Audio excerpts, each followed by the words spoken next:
Hey everyone, and welcome back to Swift Guitar Lessons for another lick of the week. In today's lesson, I'm breaking down a very cool advanced major turnaround in the key of E. This is something that you could tack on to the end of a 12-bar blues. In addition to that, I'm also going to reveal a valuable lead guitar secret, how to find scale harmonies that you can apply to the various chords in a progression. This is also an opportunity for me to introduce my new guitar.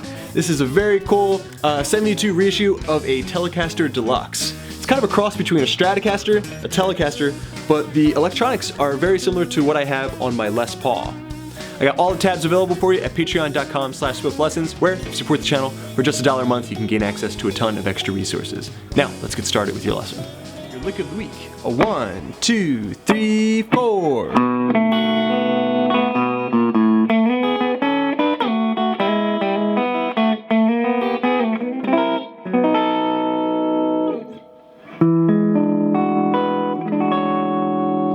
And your premium lick, a 1, 2, 3, 4.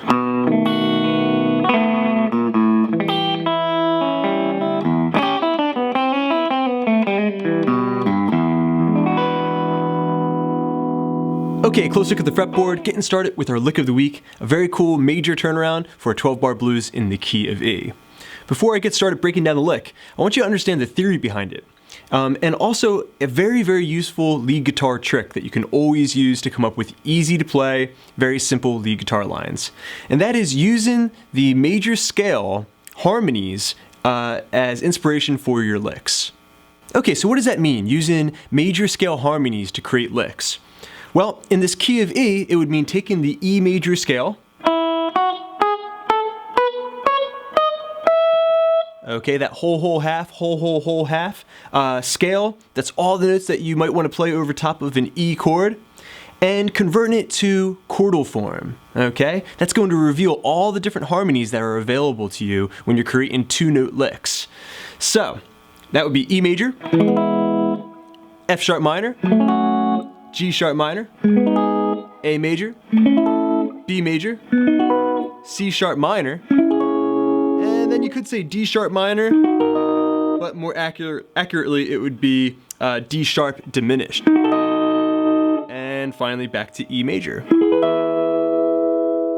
Now, if you take all of those chords and just pluck at the G and the high E string, you end up with some very cool sounding harmonies that you can apply to the E major chord or all the chords that you might have in your progression. Okay? So, again, that E major scale turned into a chord progression. Alright, then pluck in just the G and the high E.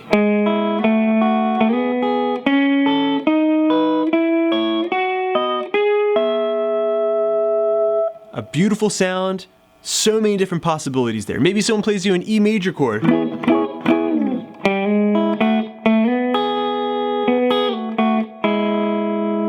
Maybe someone comes in with an A major chord. Then a B chord comes in. Maybe a C sharp minor. Maybe we want to resolve back to E.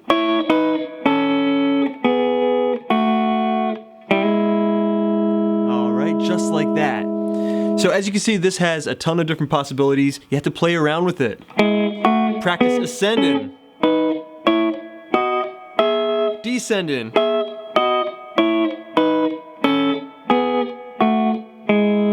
and then lastly, for your practice, you're going to record a chord progression and then see if you can apply what you've learned. Now let's get into our lick of the week. Okay, fantastic everybody. You just picked up a very useful lead guitar trick. Now we're going to be putting some of that to use, though we will be mixing in some other intervals that aren't necessarily major, but sound great over top of blues chords, because over top of major chords you can play both minor and major licks, okay? But we're going to be sticking mostly with what we just talked about. So, the lick of the week is coming in at the end of the 12-bar blues in the key of E. There you would hear a B7 chord. And as that A7 chord comes in, we're not going to play the chord. Instead, we're going to play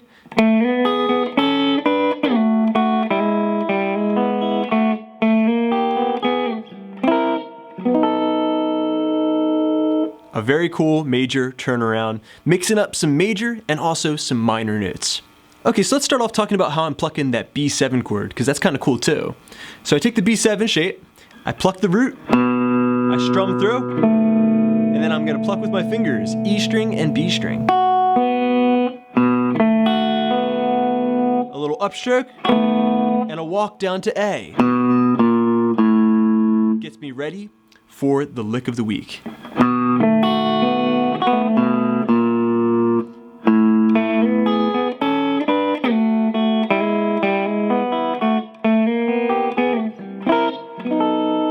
Okay, so once we've gotten to the open A string, I'm going to take my middle finger and my ring finger. I'm going to stack them on top of each other, grabbing the G string and the high E string on the 2nd fret. But I'm just going to strike the G string and slide up a whole step. From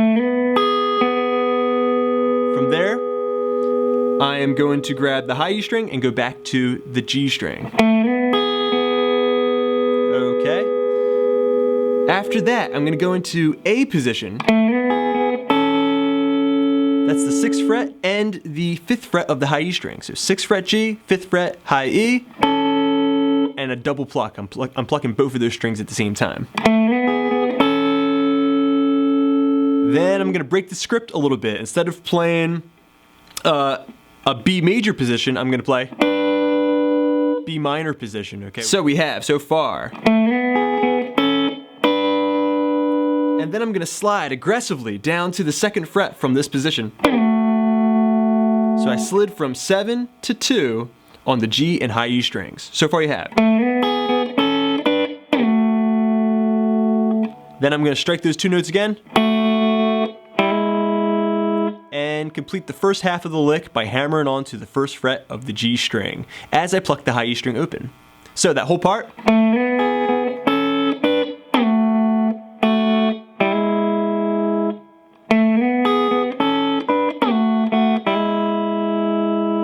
Now we're ready for the 2nd half of the lick.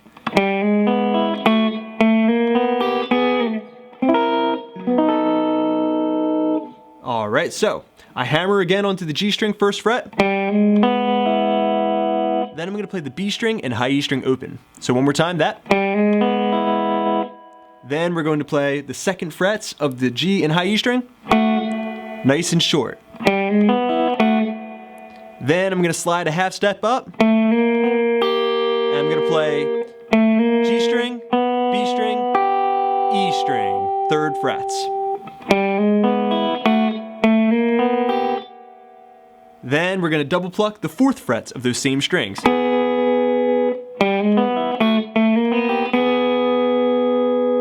I might slide away from there, then get up into this shape.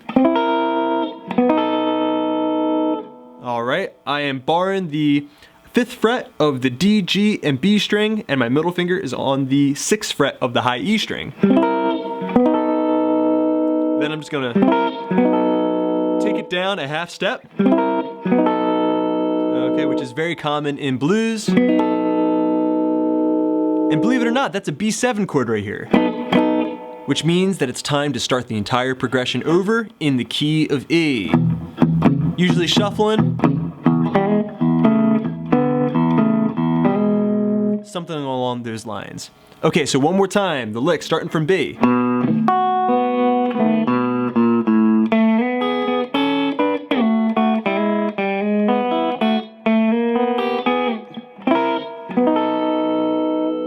And back to E to resolve. Alright everyone, thanks so much for checking out this lead guitar lesson. I hope you found it helpful and enjoyable. If you have any questions about how to incorporate the concept of scale harmonies into your lead guitar playing, please feel free to hit me up in the comment section down below. I'm more than happy to answer any of your questions.